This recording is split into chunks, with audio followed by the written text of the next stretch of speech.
Rekaman warga dari ibu kota Ukraina, Kiev, menunjukkan dampak serangan rudal yang diduga diluncurkan Iran ke sejumlah fasilitas strategis.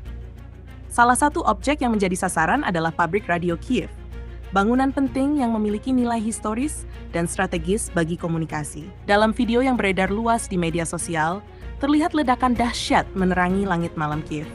Suara dentuman keras terdengar bersahutan saat rudal-rudal menghantam target. Warga yang merekam peristiwa itu tampak panik, namun tetap berusaha mendokumentasikan momen dramatis tersebut.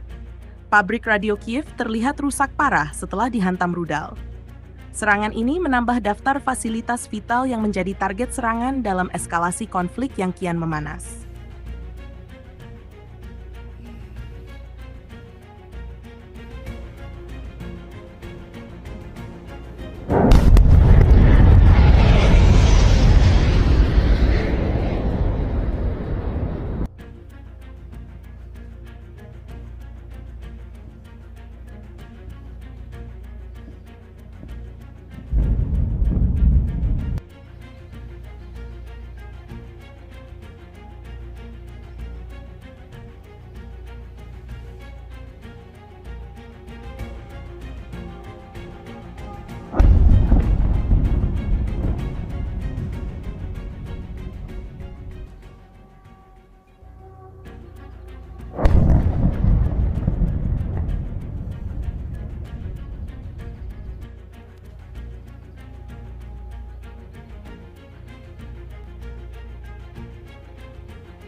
Download Tribun X sekarang, menghadirkan lokal menjadi Indonesia.